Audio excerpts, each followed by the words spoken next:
thảo nó chèn câu hú đó cô câu hú đó thì lì hại đó nút chèn hay thì nút chèn có chủ lì cụ chèn hại có chỉ tua cũ có chúa chúa lì cụ chèn khía co rồi nó chè chè có yêu chỉ toàn rồi của nhau kề lọ nút chèn để có uy ý xia có đặc âm nhau có ý làng xưa mà rồi nó chèn xe ta lì nó là xứ em sẽ có thiết cũ chè chè chỉ muốn nút xí chua thiết chỉ muốn nút xin chi chỉ muốn hút xí bòn gì là mò nút chèn thằng nào mà nút chèn cô thì chỉ xía cần cầu nút chèn thì đi gia long tụi nó muốn cho tụi lông là xin đầu thằng nó chạy tụi lông là chống cơ tụi lông là thì đi muốn nút chèn đầu sẽ xa cần cầu đi để mà nút chèn cho kẻ lú và nút chèn luôn cầu hút đâu nút chèn nhưng chỉ cả trò chơi thì nhưng chỉ cả những xử lý nút chèn mà nhưng lo tà do thiên trả tiền dù là một cái con cầu hút đâu sư thọ nói cho tổ lông cho nên thế này muốn nụ chênh đầu sa sa cơ u đó nụ chênh khoản cho khoản chư chém buồn trả xì lờ là mùng sư thọ nói cho tổ lông thế này hai cho nữa tụi nên hay thì u đi chào tụi nên gia chén để coi với một tờ tam bộ linh đời do hai tiền nữa tờ thế nữa sao tuôn bộ đi coi là chì cả chỉ muốn nụ xa một là đá tê bé dụ cho nữa lúc trẻ cho một ôn rồi chợ kia sư thọ nói chuyện câu hốt đó thì liệt của thọ trong tổ lông hay thì tổ lông thọ có cho nó chênh mù thì chỉ sau phê đó nó chênh em cũng mà linh cho con mù thế con chọn chọn hay thì nó chênh cho nên gia chênh giờ có uli chả đó nó chênh thì cũng yêu một khía cũng chỉ chỉ ra gì đó có kia li thằng có hốt đó thọ li nó chỉ thế li u đó tổ lông ý nhờ chèn nó lúc xia chèn tổ lông thế li hai đó nó cho nên hay thì cả chỉ chùa biết cả chỉ mù sư tụi nên gia chén để có sư chỉ sót vấn đề nữa là biết cả chỉ là mù thầu tổ lông hay là cho tổ lông cho nên thế liền cho tổ lông là thế liền muốn câu ở đây cho căn gì cho bó hậu ra tê ra chờ là thầu tổ lông là tới một thao ta chạy nút dây mà đi sợ là một rộng từ lúc bó rê nút dây mà đi sợ là một rộng qua ý lên khó xia nó chen chạy tụ xia cơn cầu li uli chạy hơi tụ chỉ năng giờ lòi dù tới chỉ mua lúc đa lúc giờ tới chỉ mua lúc bệnh sử dù là tị thái thiệp ba tàu tụ năng dù lu ai dù bỏ lo tê mua tụ năng dù lu chuột thế thiệp cha kia là dù lúc xuống đi cho dù lúc khó muốn dân chọn mù giả dù ba chỉ tới khó li nó chen khó quá thế nó chen mà chỉ xia cho nó chen tụ khen cơn cầu li tới chỉ mà thọ nó chơi tụ lông là tới một hậu đê là từ một bùa ra tê ta là thảo lúc xí hở của tổ lông là chọn có hô đó đã là một chỗ bùa họ tự ra lầu tê chỉ họ tẩy ra lồng chúa chứ li hai đống câu hô đó hay thì men xài câu hô đó u li chả có chỉ chơi ít khó li cụ thứ hai đó có hay thì mấy tu nốt chèn cho nên gia chèn sư nên dân dối nhau chỉ tàu kề nó u li chả có chỉ dối lù kia lý rồi nó chỉ có một vụ mà tu tổ lông nó mò men xài nhớ trò hậu bé dân chân tê nọ tôi chuẩn mua cho tú ở rồi rong li mà tu tổ lông thia giờ li nào cũng tụi men xài ua ý xia một vụ mà tu tổ lông nó mò thằng nó chẳng câu hồ đó quá cơ câu hồ đó dân chỉ cả li thì chỉ mang câu hồ đó nè hai đứa câu hồ đó hai tia men xài câu hồ đó li trả lại cả liệp buổi chơi nó mò mấy tụi nó chênh cho tiếng năng sức chè giờ nó nhiều xí luôn bỏ đi cha xin chơi bỏ đi tư lò luôn tu chứ đây dân chỉ chia nên là nhau ok liều mà men xài em nhà tôi men xài cả chiếc quay ý xem lầm lồng lù ấy vô đi có gì hay cả chiếc mùi rồi mình tú tổ lông xưa nào mà thằng nó chẳng có hồ đó có quá cơ có hồ đó chỉ thế li hay đó tổ lông hay thì mấy tú tổ lông ta chỉ nói chỉ có bán giá thì có nhà có bán để thì có sẻ sư có cả chỉ cho mình xài câu đó mù tỏ cá bếp lo nu nên lấy tua sầu trống sầu cỏ sư thằng nó cho tua lông thế li hai đống câu đó gì hay thì ulin đỡ đã lâu cú chọn câu đó mù là bếp nu bên ba đêm ba chợ chi bên mà lấy tua sầu trống sầu cỏ đỡ con nó thằng nó cho tua lông là thế li chọn câu đó là mù đó bón ra tua lông là lu ba lông là thầu tổ lông lại cho tàu cầu hô đơ là một đi no mà luôn tu là na lo cơn cầu nhớ ra sổ gia chân nó chỉ luôn tu là na o nu o mò 我找这个的嘛的lo chập lờ liแต่เดลอมาเจิมผงดัดชูหัวปุ้งก่อนดูซื้อเท่าตัวลงแล้วจองก็พอได้ละมูลีนออุลิจ่าไม่จองมองแล้วตัวมุนดองเจ็บป้อนด่าตุเดแต่นอchỉ choตุเดหลบปัวเปปารันจัวละมุนดอกปัวน่ะปารันเลียนดาอุลิจ่าจอกิตีมองแต่นออุลิจ่าจอกิตีมองแต่นอปล่อยจอจ่าเจอเลียมันโดนโตชอบเลยลีmột giờ lên tới xa gì yang có tí cho chả chơi lia thì sự họ mới ya mà cho ya chả run chúa sự cho chả ta nó mà rồi cho đê đào trùn ta xí huồng phong phứ ngày hạ lộ mù là sư thằng nó cho nên ta nó bỏ đi nó mà lấy trên trái cơ cho lâu nên là những bao hay thì cho ta nó chuyển chế cho ra sư thì xí mà ra lòn run nu run đi ra chỉ dùng uo có tiếng nên đi tế bỏ ê ra thế li yang chế thiết thái tiên nên khó mua ê có bỏ u lì giả là sư thầu cho cha trơn thì nó là một thầu ta cho bó đã u lại chế cho nên là non chân trai là chỉ tàu lúa dọn tàu chuyện gì chỉ là thế li cho cá là một đồ bó bể chế là sư tàu cá tàu bé nô chế tổ lông là tức là một bạn đêm ba chợ chi ba nên chua là chế tổ lông là thế tao cho ngâu hút đau cho cá tôi mua trống uo cò cho bó bị chứa tới ràn chua thầu là tôi mua trống uo cò li nó chỉ nhớ là số gia chén cho cá lòn nan đến té cơ lòn na tao xa nu xa mòn gầu u đó số gia chén số nó chỉ mua tao bó bền hậu tao bó mà bó lia vò bó thì té trống sư luôn tôi lòn nan lo li nó thì lòn nan đến té li nó chỉ我的怒症呢，听怒症子应该就操怒症个，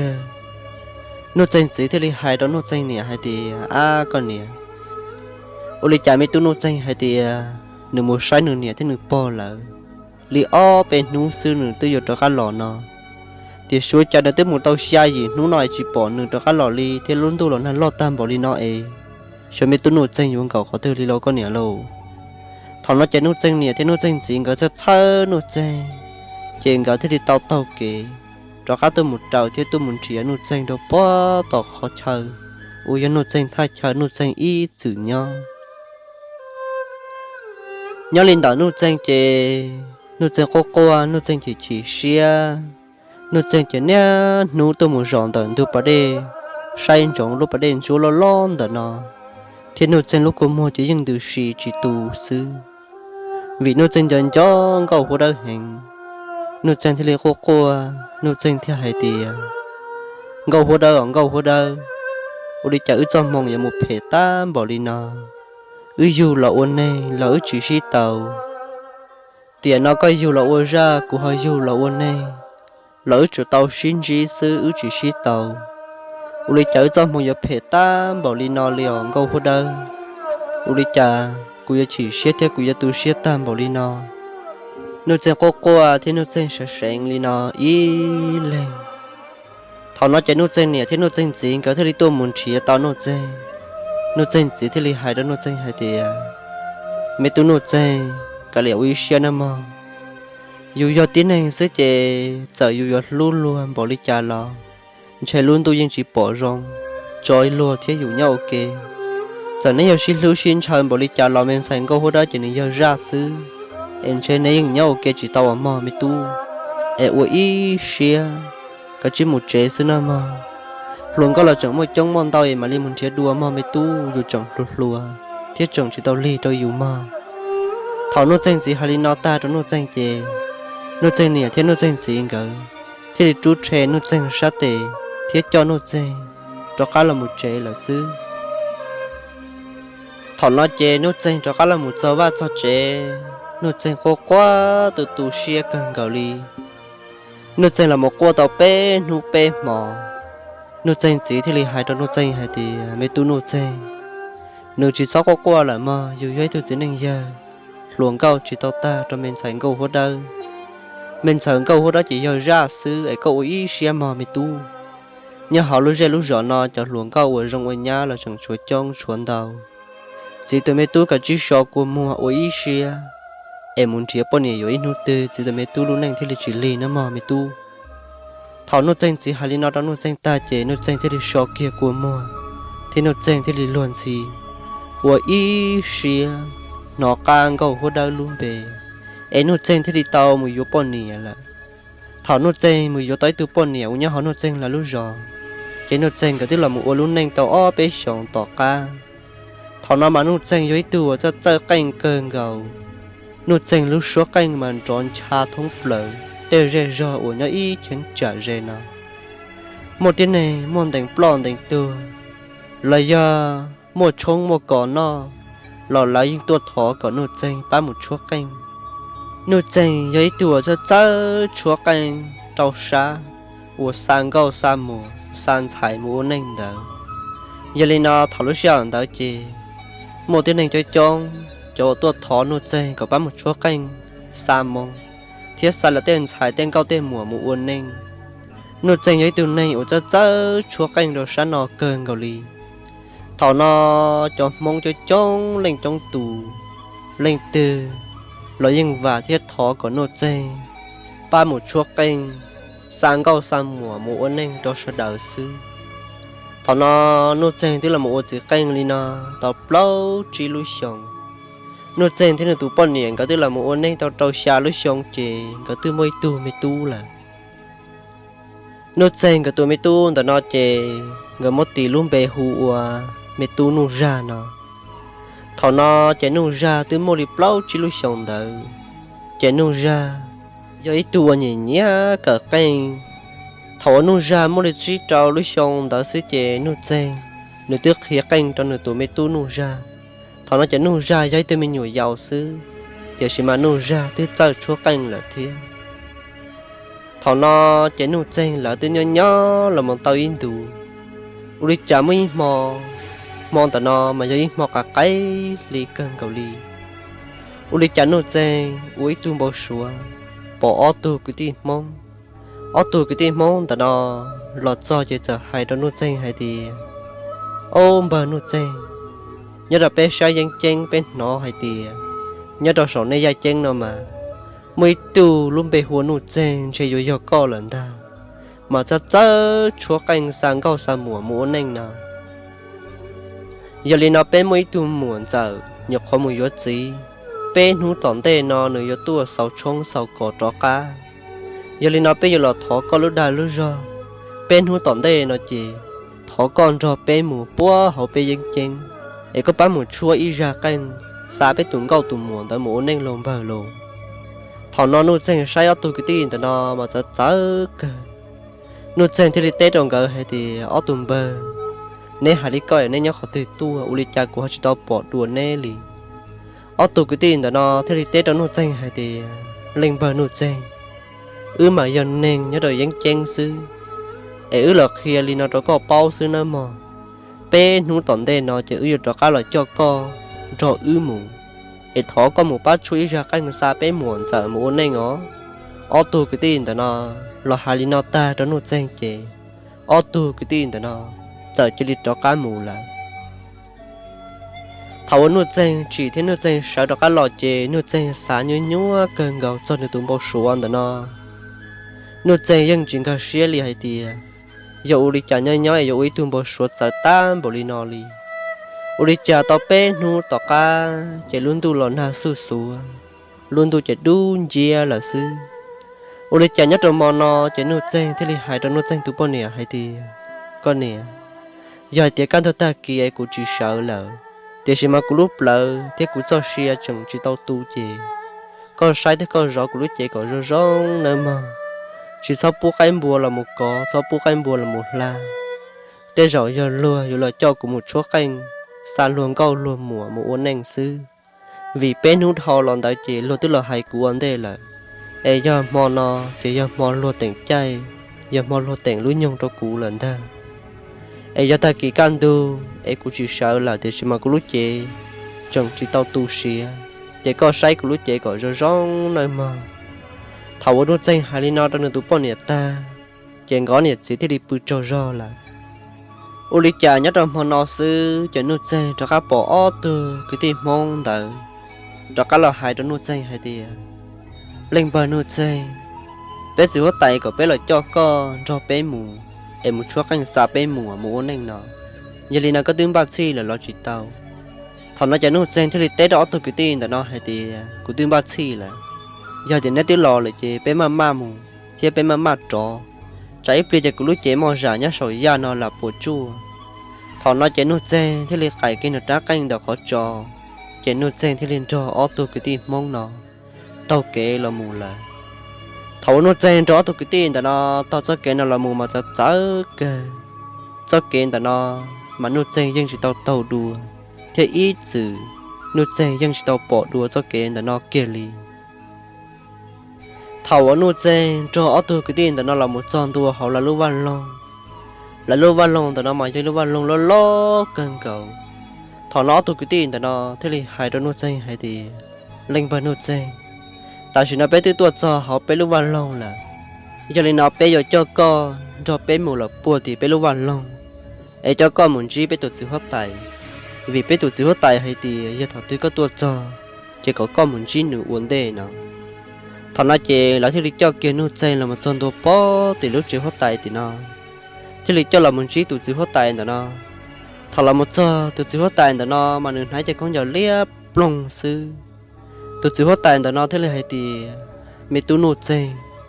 rồi lúc xưa cần cầu vẫn hú nó có chừng một lúc xưa đau xưa rồi có chừng tua cho họ cũng vào lòng họ nọ thia mà cũng rong xưa cần cầu li ta kêu sơn gió sư chạy bê rồi bí ở trong ở cỏ giờ li nào thọ có ở lúc xưa đấy tua bắt chúa ý ra canh xa của tụi thành giải một uốn nành nó mò mày tu thọ nó chạy nút trên cô tê rồi tụt chữ hót tài nó hay thì chữ hót tài cú chú giấy tôi mình nhọn nành mẹ sư ấy giờ cú bây giờ uốn tàu li khó có xả thì khó con trời giờ cú chuột bao thế chuột chơi li khó cú tàu sư giờ cú tàu li trả sư lò thọ có chữ hót tài họ ra lúc gì bù đâu cú thia thọ nó chạy tụt chữ hót tài nó thế li hai đứa nút trên hay thì mẹ tu có lúc con luôn bé nhưng chọn trà lô chỉ hai nơi dài chén là giờ bé dân chén lên từ nhưng bao ta giờ li nó ta kỳ để cú chủ chia sẻ đó có ý làng sư có yêu chủ chúa ra canh xa của tuần xài một uốn nành nó mò mày tu nhất là mò nó chạy nút trên thì tao so họ tụi chữ hót tài họ nó lúc vào lòng nút trên nhưng chỉ bao hay thì ta chơi tụi nó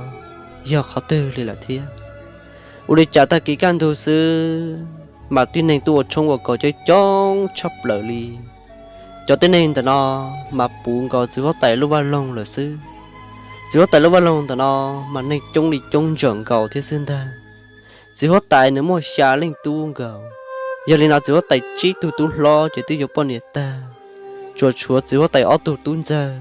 thiết chữ hót tài ít tu xài giờ đó là sư chữ hót tài chọn xài mà một chi lên bao lên chỉ tiêu dục gì ta là thiết chúa tu xài giờ đó thế thì thọ có nút xe tua một chúa canh xa để muốn nên cho khổng tu ta u đi cha thọ chữ hót tài tu xài giờ là tua giờ mà tin này mà cơn trong rồi rong xia cơn cầu li thọ nó chữ hót tài thế li hai đó chữ hót tài tụi tu lo hay thì mấy tu giờ li nó mình xài giờ là từ tuổi giờ là chỉ có mấy nhát lo là một giải tỏ khua nữa mà thọ nó chữ hót tài ra lâu lia tụi tu lo thế li hai còn tụi bọn nè là một tỏ cho khua tu thọ nó chỉ nút dây nhưng ra trở nửa trái canh thì nhóc bó thọ nó tỏ sai thọ là tuổi giờ chỉ nút dây rồi chui ra canh giải tỏ lại thiên nó thảo lúc xí hạ của bỏ chữ hót tài ra lo tụ nhá lo là một tọ khua nút dây say tụ nhá từ đó mà nút dây thì dùng lụa bao thảo nó nút dây thì được say trên trên đi chào tụ nhá từ đó chỉ do kiềng câu hú đau sư thảo nút dây bỏ thành li nào đó nút dây mất giấy tê nút dây lúc rồi trên tàu tan trò nút dây lúc có mòn từ xì nút dây thì được xả từ giờ hay thì u đi chạy tụ bao nhiêu tờ do muốn rong có liên câu hú đau chỉ cho ít khó lì nhớ chẳng là do câu hú đau sư thọ nó nút dây xả tao li nó chạy tụ nhang tờ nó là một tọ khô là tròn tua bó tọ nút dây tờ nó chỉ nó thiết là hai đứa nút dây hay thì lên giờ nên tại vì nó chạy ra có lúa hao lì là có giờ tàu chui ra canh là một giải tỏ bây giờ khô chữ xanh tờ nó thì chúa cha thọ tụ nhang tờ nó hai lúa ta li nó trong nút dây sư chiều cha tụ nhang tờ nó dần trên nút dây run rút ta chạy tụ nhang tờ nó giờ chỉ mua tu u cô muốn từ gì chỉ nó dần chạy lia con tờ thiết khí một đôi bó tàu u là sư thọ nó nụ chân bao hay thì rồi nó nụ chân tôi cho hỏng câu hú đâu là lúc vào lòng hó tay ra lia là u đó nụ chân chỉ mấy lúc rồi li nụ chân nó khó mò chỉ đào vò thiên nụ chân chỉ bao nhiêu li trả li là thọ nó chỉ chúa tay ra lia thì li hai đó nụ chân hay thì mấy tôi nụ chân tại vì nó cũng cho khoa chữ sáng tới tôi cho ta là của tụi mình xài thế của tụi mình vào chỉ ở tu nhân đỡ cơ hòn tay co lần ta giờ đi nó của chỉ hốt tay thọ có chuối ra canh là một tay tỏ sẽ đại lọt họ của lúc ban lông nó thọ nó chỉ nút dê nửa thế thì tàu chuối ra canh là một tay tỏ cho khoan đó nó là tôi một chống của cò đó họ chỉ hốt tay lúc ban lông họ nó điều gì mà nhớ lên đó nút dê chỉ là chúa canh sư nút dê lúc xưa chỉ còn xóm tàu chuột đầu thiết xa hay tì anh cầu hốt đâu anh cầu hốt đâu tôi xin chào tế tam bảo đi no là cụ tiếc xa tiền cho chỉ một trăm mong chỉ có là no u đi chăn hú nói cho cái cho trăm mong cho cái toàn chỉ có đuổi giòn câu hốt đâu